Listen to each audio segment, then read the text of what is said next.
Carl Jung once said, "Everything that irritates us about others can lead to an understanding of ourselves." But what he didn't explain is how to turn that understanding into a tool for transformation. Stick with me, because what I'm about to share about the psychology of silence will forever change how you deal with disrespect. When someone disrespects you, your instinct is to react. You want to confront them, to make them understand, maybe even teach them a lesson. But Jung's deep dive into human psychology shows us that the real power doesn't lie in what you say, it lies in what you deliberately withhold. And by the end of this, you'll see why silence is the most powerful psychological weapon you have. Here's something most people never understand about disrespect.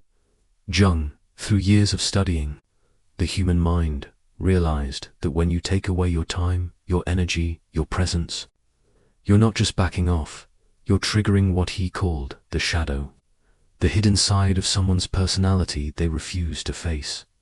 People who disrespect you feel safe.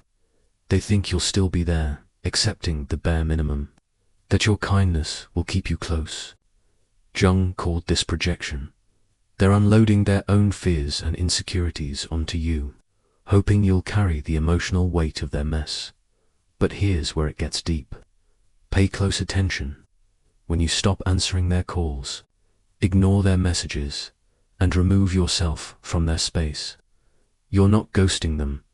You're creating what Jung called active imagination. Suddenly, they're having silent conversations in their own mind, trying to figure out what went wrong. That confusion, that unease, it's their shadow surfacing. Jung once wrote, "The meeting of two personalities is like the contact of two chemical substances. If there is any reaction, both are transformed." So what happens when one of those substances, you, disappears? There's a special kind of discomfort that comes from being shut out with no explanation. Jung named this process individuation, the journey of becoming your true self. Your absence becomes a mirror. It reflects their actions back at them, uninterrupted by your emotional reactions. And this mirror does more than any argument ever could, because it forces them to face themselves. Real transformation, Jung said, doesn't come from pressure. It comes from inner confrontation. Walking away isn't weakness. It's what he described as conscious suffering. You're choosing growth over chaos, silence over drama. You're protecting your energy instead of trying to punish them. Jung said, the privilege of a lifetime is to become who you truly are. And when you focus on protecting your peace, you begin that sacred journey, the journey of becoming. Here's the psychological twist that most people never see coming. The more you reclaim your mental space, what Jung called inner work, the stronger you appear to them. At first, they might think you're just being distant. They assume you'll come back, like always. But as time passes, your silence gets louder. They feel your absence. They see your energy returning, your focus shifting, your glow increasing. And that's when Jung's transcendent function kicks in. The moment they realize they've lost access to you. Not because you exploded, but because you evolved. Jung once noted, the most terrifying thing is to accept oneself completely. But for those who disrespected you, what's even scarier is watching you accept yourself, while they stay stuck in the same toxic loops. There's power in quiet transformation. When you level up without announcing every move, the energy around you changes. Jung's teachings make this clear. While they're watching for your reaction, expecting you to crack, you're building. Silently, and nothing, absolutely nothing, triggers more regret in someone who hurt you than watching you rise without ever looking back. That's when their shadow work begins. Not because you called them out, but because they underestimated your healing. Jung believed that the human mind craves patterns, but true power, it comes from what he called controlled chaos, becoming unpredictably grounded, emotionally centered, and completely unreadable. Most people think they have to post about their success, shout about their growth, get validation. Jung disagreed. He believed that real development happens within, No applause needed, no attention required, just you doing the inner work. As you evolve mentally, emotionally, financially, and spiritually, without making a scene, you gain a serious edge. They can't predict your next move. That mystery, it becomes intimidating.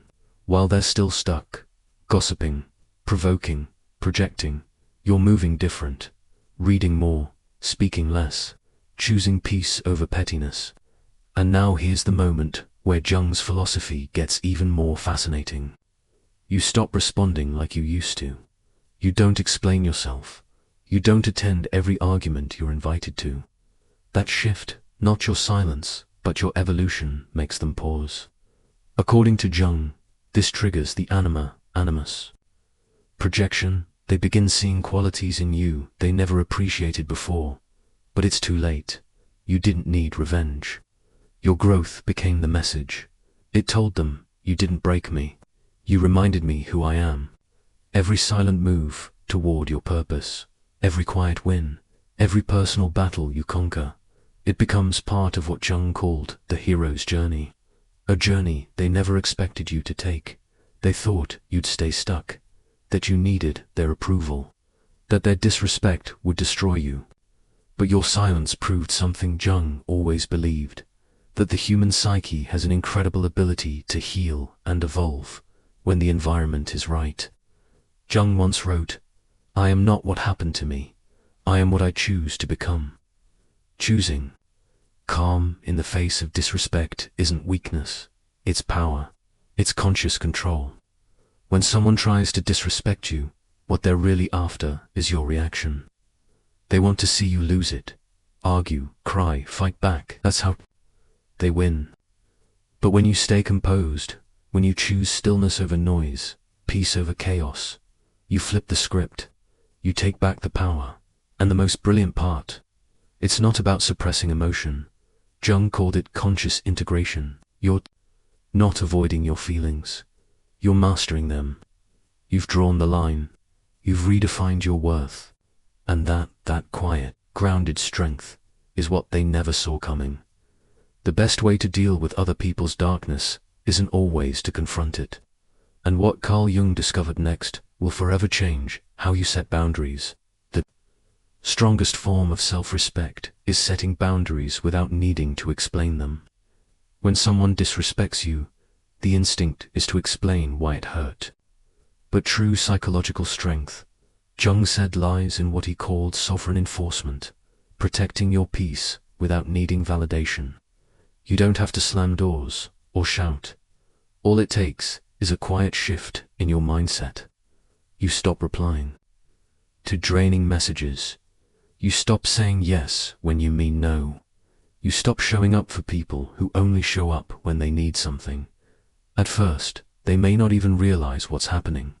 But slowly, their access to you fades. Not out of revenge, but as a form of psychological self-preservation, the exact term Jung used to describe reclaiming your inner space. Here's what most people never grasp about human nature, something Carl Jung understood deeply. He said, everything that irritates us about others can lead us to an understanding of ourselves. But what he also found was this: there's immense power in choosing not to get revenge, not because you're weak, but because you've tapped into something higher. Life has a way of balancing things better than we ever could. Jung called this synchronicity, those meaningful coincidences that show up when we stop reacting from the wounded ego and start aligning with our true self. Revenge ties you to the person who hurt you. It consumes your energy, keeps your emotions stuck, and locks you into what Jung called the past-oriented shadow.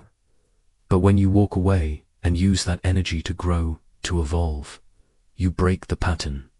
You rise above it. Sometimes the most powerful move isn't to react, it's to disappear. Not out of fear or bitterness, but out of self. Jung called this a conscious choice, a decision to prioritize your psychological health over drama. People who continuously disrespect you expect one thing for you: to stay, to keep giving, to keep tolerating. But But when you remove yourself, calmly, quietly, your absence becomes louder than any speech you could have given. In that stillness, they start to feel the weight of what they lost. Walking away with dignity isn't ghosting. It's not immaturity. It's what Jung's research defined as reclaiming your energy. It means you've outgrown the need to be understood by those who refuse to see your worth. You stop chasing closure. You stop explaining. You stop fixing what you didn't break. Instead, you leave, not with anger, but with what Jung called individuated grace. No big scene, no final text, just silence. And that kind of silence, it lingers, because now they have no distraction, only themselves. Carl Jung found that this kind of forced self-confrontation is one of the most powerful tools for real change. Eventually, they may try to reconnect. They may reach out. They may even wonder why you disappeared. But by then, you've evolved into someone who lives with psychological sovereignty, someone who doesn't need closure from people who caused the pain. Understand this. Your disappearance wasn't to punish them. It was to protect you. Jung always said, the most important relationship you'll ever have is the one you have with yourself. When you walk away from what depletes you, you make space for what strengthens you, and those who disrespected you. They'll watch from afar. They'll see you thrive. That quiet success, without their involvement, without your need for revenge, will speak volumes. No argument, no angry message, no dramatic exit could ever hit as hard as the realization that they lost access to someone who chose peace over chaos. Because, even after you're gone, they'll feel it in the silence, in the empty space you once filled, in the dignity you had when you walked away. And in that space, regret begins to settle, just as Jung predicted it would. So the next time someone underestimates your value, disrespects your loyalty, or takes your kindness for granted, remember this: you don't owe them a reaction. You don't owe them your presence. Just walk away, and do it with such calm, such quiet strength, that your absence echoes louder than any words ever could.